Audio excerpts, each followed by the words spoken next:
ఎవరైనా సరే ఆరోగ్యంగా ఉండాలంటే శుభ్రత పాటించాలి. మరి శుభ్రత కావాలంటే ఎలిం ప్రొడక్ట్స్ వాడాలి. ప్రేక్షకులకు నమస్కారం అండి. మనం కీళ్ళ నొప్పుల గురించి ఈ ఎపిసోడ్లో మాట్లాడుకుందాం అండి. ఓకేనండి. ఈ కీళ్ళ నొప్పులకు సంబంధించిన ఎంతోమంది చెప్తూనే ఉంటారు, ఎన్నో వీడియోలు చూస్తూనే ఉంటాం. కానీ ఇది మేజర్ ప్రాబ్లం కాబట్టి ముందర వీడియోలు చూడని వాళ్ళు కొత్త వాళ్ళు కూడా ఈ వీడియోలు చూడటానికి అవకాశం ఉంది కాబట్టి మళ్ళీ దాని గురించి చెప్పడం జరుగుతుందండి. మేజర్ ప్రాబ్లం అన్నమాట ఇది. ఇవాళ పూర్వం ఏంటంటే మోకాళ్ళ నొప్పులు, నడు నొప్పి, మెడ నొప్పులు, కీళ్ళ నొప్పులు అని 60 ఏళ్ళు 70 ఏళ్ళు చెప్పేవాళ్ళు. ఇప్పుడు 25-30 సంవత్సరాలకే రొమటాయిడ్ ఆర్థరైటిస్ వచ్చేసింది అంటున్నారు. రొమటాయిడ్ ఆర్థరైటిస్ అండి, ఆస్టియోపోరోసిస్, లేకపోతే ఈ అయితే ఉన్నాయో ఈ రెండు, రొమటాయిడ్ ఆర్థరైటిస్, ఆస్టియోపోరోసిస్, అలాగే ఈ ఆర్థరైటిస్ అంటున్నారు. వీటి వల్ల ఏమవుతుందంటే ఎముకలు మెత్తబడిపోవడం ఇలాంటివి జరగడం ఆటో ఇమ్యూన్ డిసీజ్ అండి ఇది. దీనికి మందు లేదని చెప్తారు. చాలామంది నాకు ఫోన్ చేస్తూ ఉంటారు, సార్ నా వేళ్ళు వాస్తున్నాయి, మోకాళ్ళు వాస్తున్నాయి, లేకపోతే మోక చేతులు వాస్తున్నాయి, ఎర్రబడుతున్నాయి, ఫింగర్స్ మూయలేకపోతున్నాం, పూర్తిగా పొద్దున్న లేచేటోడికి మంచం మించి లేగలేకపోతున్నాం, అన్ని నొప్పులుగా ఉంటున్నాయని. ఆ కేసుల్లో 99% రొమటాయిడ్ ఆర్థరైటిస్ ఉండడానికి అవకాశం ఉందండి. మీరు వెంటనే ఏం చేయాలంటే డాక్టర్ దగ్గరికి వెళ్ళి ఆర్ఏ ఫ్యాక్టర్ అనేది చేయించుకోండి. ఈఎస్ఆర్, ఆర్ఏ ఫ్యాక్టర్ ఈ 2 టెస్టులు చేయించుకుంటే మీకు ఏంటనేది తెలుస్తుంది. తెలిస్తే వెంటనే దానికి సరిపడి మెడిసిన్స్ వాడడం మొదలు పెట్టకపోతే, అది ముదిరిపోతే మీకు చేతులు వంకరపోవడానికండి, లేకపోతే మోకాళ్ళు వంకరపోవడం, అనేక రకాల సైడ్ ఎఫెక్ట్లు వస్తాయి అన్నమాట. మెళ్ళ నొప్పులని, నడు నొప్పి, నడుము వంగిపోవటం, ఎన్నో రకాల ప్రాబ్లమ్స్ వస్తాయి. కూర్చోలేరు, కింద నుంచోలేరు, ఎక్కువసేపు నుంచోలేరు, కింద కూర్చోవడానికి మోకాళ్ళు మడతపడవు, బీసిపోతాయి అన్నమాట ఎక్కడికక్కడ జాయింట్లు. అటువంటి ప్రమాదం కూడా ఇందులో ఉందండి. ఇది మేము ఆయుర్వేదంలో వాత వ్యాధులు అంటామండి. వీటిని 80 రకాలైన వాత వ్యాధులు ఉంటాయి. 80 అని కొందరు, 84 అని కొందరు చెప్తారు. చరక సంహితలో 84 ఉన్నట్టున్నాయి. ఇన్ని రకాలైన వాతాలు ఉంటాయండి. ఏకాంగుష్ట వాతం అంటాం, అంటే ఒక్క ఏలికే ఉంటుంది.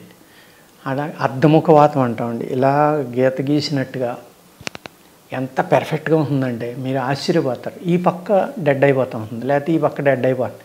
ఈ పక్క అంతా మజిల్స్ అన్నీ చాలా చక్కగా ఉంటాయి, ఇవి సగం వీక్ అయిపోతాం. చాలా విచిత్రం అన్నమాట అది. అటువంటి కేసులు కూడా నేను చూశానండి, నా దగ్గరికి వచ్చినాయి కూడా. దాన్ని ఏకముఖవాతం అంటారు, అర్ధముఖవాతం అంటారు, ఏకముఖవాతం కాదు.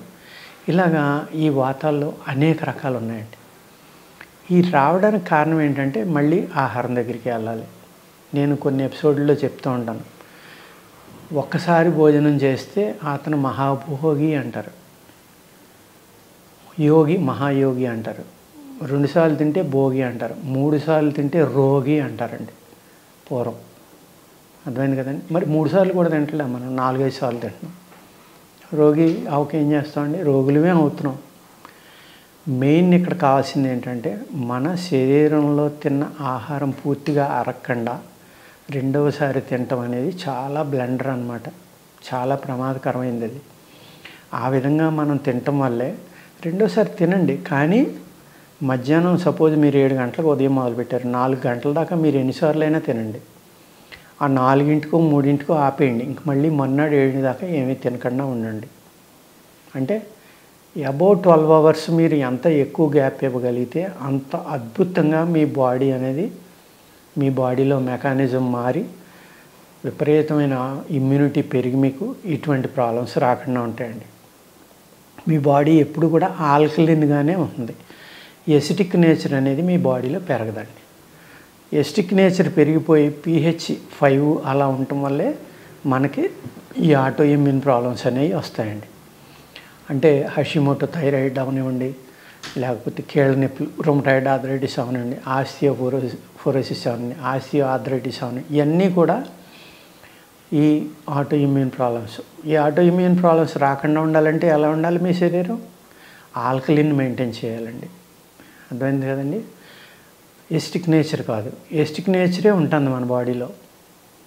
చెప్పాను కదా మీకు, ఒక్కసారి తిన్నవాడు మహాయోగి అంట, 2 సార్లు తిన్నవాడు మహాభోగి అంట, 3 సార్లు తిన్నవాడు మహారోగి.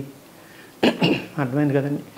అందుకు ఈ ఆయుర్వేద శాస్త్రాల్లో ఎంతోమంది మహానుభావులు ఋషులు ఏం రాశారంటే, ఒకసారి తిన్న ఆహారం పూర్తిగా అరగకుండా రెండోసారి ఆహారం తినొద్దనే రాశారు. మనకు అనుకూలంగా ఏమనుకుంటున్నాం, మనం 7ంటికి తిని మధ్య 3, 4ంటికి తినేసి మొన్నటి దాకా ఆపేద్దాం అనుకుంటున్నాం. అది చాలా బాగా పనిచేస్తుంది. అస్సలు నిజంగానే పని చేయాలంటే ఒక్కసారి ఫుల్గా 1 గంట తినండి, 1:30 తినండి, ఫుల్గా తినేయండి, మళ్ళీ మొన్నటి దాకా తినకండి. అసలు హాస్పిటల్కి వెళ్ళి పనే ఆల్మోస్ట్ అవాయిడ్ చేసేయచ్చండి. ఆల్మోస్ట్ అని ఎందుకు అంటున్నానంటే, ఇప్పుడు మనం తినే ఆహారంలో అనేక రకాల కెమికల్స్, పురుగు మందులు, ఎరువులు ఇవన్నీ ఉన్నాయి కాబట్టి ఆ ఒక్కసారి తిన్న ఆహారంలో ఉన్న పురుగు మందుల వల్ల కూడా మనకి జబ్బులు రావచ్చు. రేపొద్దున్న అడగొచ్చు, మీరు చెప్పినట్టుగా నేను పాటిస్తున్నానండి అయినా నాకు జబ్బులు రకరకాలు వస్తున్నాయని. అక్కడ మనం తినే ఆహారం కూడా ఇంపార్టెంట్. అది పురుగు మందులు, ఎరువులు ఏం తినాలి. ఆ విధంగా మనం తినాలి అంటే కూరగాయలు కానీ పళ్ళు కానీ మీరు ఇంటికి తీసుకొచ్చిన వెంటనే ఒక బకెట్ నీళ్ళు, ఒక హాఫ్ బకెట్ పైన నీళ్ళు తీసుకుని అందులో ఒక 1/2 చెంచా బేకింగ్ సోడా, 1 చెంచా రాక్ సాల్ట్ కానీ మామూలు సాల్ట్ కానీ, ఒక 1/2 చెంచా పసుపు, ఒక 2 చెంచాలు వెనిగర్. అర్థమైంది కదండి. బేకింగ్ సోడా, వెనిగరు, పసుపు, సాల్ట్, ఒక నిమ్మకాయ. ఈ 5 రకాలు మీరు నిమ్మకాయ అందులో పిండుకోండి. ఈ 5 రకాలు కలిపిన వాటర్లో మీరు తీసుకొచ్చిన కూరగాయలు కానీ పళ్ళు కానీ వేసేసి ఒక 5 నిమిషాల నుంచి 6 నిమిషాలు ఉంచుకోండి. ఉంచి దాన్ని స్వీట్ వాటర్ తోటి కడిగేసి జాగ్రత్తగా గుడ్డ మీద పరిచేస్తే ఆ నీళ్ళన్నీ ఆరిపోతాయి. అప్పుడు మీరు ఫ్రిడ్జ్లో పెట్టుకుంటారో ఎక్కడ పెట్టుకుంటారో దాచుకుంటారో ఉంచండి. అది తినటం వల్ల మీకు 99% డిసీజుల నుంచి దూరం అవడానికి, ఈ కెమికల్ ఫుడ్ నుంచి మిమ్మల్ని మీరు రక్షించుకోవడానికి చాలా అవకాశం ఉంటుందండి. ఈ ఆర్థరైటిస్ అనేది ఏంటంటే ఆటో ఇమ్యూన్ ప్రాబ్లం కాబట్టి దీని నుంచి మిమ్మల్ని మీరు కాపాడుకోవాలంటే మీ ఇమ్యూనిటీని పెంచుకోవాలి. సేమ్ టైము ఆ పెయిన్స్కి సంబంధించిన మెడిసిన్స్ వాడుకోవాలి. ఆ ఆటో ఇమ్యూన్ అనే దాన్ని చంపడానికి కూడా మందులు వాడుకోవాలండి. ఈ 3 రకాలైన పనులు కనుక మీరు చేసి అప్పుడు మీరు మందులు వాడితే కనుక తప్పనిసరిగా మీకు ఈ విధంగా ఫాలో అయితే తగ్గడానికి అవకాశం ఉందండి. ఇక్కడ తినకూడని పదార్థాలు ఏంటంటే, మీరు ఆర్థరైటిస్ వచ్చినప్పుడు ఆనపకాయ, దోసకాయ, బీరకాయ, పెసరపప్పు, చింతపండు ఎందుకంటే ఈ చింతపండు కొత్త చింతపండు వస్తుంది, ఇప్పుడు ఏసీల్లోంచి వస్తుంది కాబట్టి ఆ చింతపండు విషంతో సమానం. అదే మీరు బయట వదిలేసి నల్లబడిపోయాక ఒక 6 నెలల సంవత్సరం తర్వాత వాడుకుంటే అది అమృతం, దానికి పచ్చి ఉండదు. ఎప్పుడైతే ఈ కొత్త చింతపండు మీరు తింటున్నారో మీ రక్తం విరిగిపోతుందండి, అంటే మీలో ఎస్టిక్ నేచర్ ఇంకా పెరిగిపోతుంది. దానివల్ల ఆటో ఇమ్యూన్ డిసీజెస్ అనేవి మీ బాడీలోకి ఈజీగా ఎంటర్ అవ్వగలవు అన్నమాట. ఈ ఆటో ఇమ్యూన్ డిసీజ్ నుంచి మనం రక్షించుకోవాలంటే ఏం చేయాలి, ఈ రొమటాయిడ్ ఆర్థరైటిస్ అయ్యని వాతకర పదార్థాలు తగ్గించాలి, తినకూడదు. తగ్గించడం కాదు, తినకపోతే మంచిది కొన్నాళ్ళ పాటు తగ్గిపోయే వరకు, మందులు వాడినన్నాళ్ళు. అలాగా ఈ ఆహారం నియమాలు పాటించడం వల్ల కూడా మీకు ఈ ప్రాబ్లమ్స్ అనేవి తగ్గుతాయండి. కొంతమందికి ఎముకలు మెత్తబడతాయి. ఎముకలు మెత్తబడకుండా ఉండాలి, ఎముకలు గట్టిపడాలంటే ఏం చేయాలి, నువ్వులు ఉంటాయి కదండి, నువ్వులు బెల్లం కలిపి కుమ్ముకుని, నువ్వులు కొద్దిగా వేడి చేసుకోండి, బెల్లం అది కలిపి కుమ్ముకుని తింటే అందులో మంచి ఐరన్ ఉంటుందండి. అదేవిధంగా మీరు మన ములగాకు కూర వారానికి 1-2 సార్లు పప్పులో వేసుకోండి, అందులో మంచి మినరల్స్ ఉంటాయి, కాల్షియం అన్నీ.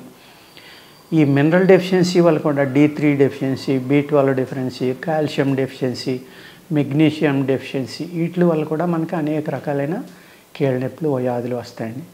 అందుకే ఏం చేయాలంటే ఈ డెఫిషియన్సీ లేకుండా ఆహారాన్ని మీరు జాగ్రత్తగా సెట్ చేసుకుని మంచి ఆహారం తింటా నేను చెప్పిన జాగ్రత్తలు తీసుకుంటే రొమటాయిడ్ ఆర్థరైటిస్ నుంచి బయటపడటానికి మీకు చాలా బాగా ఉపయోగపడుతుందండి.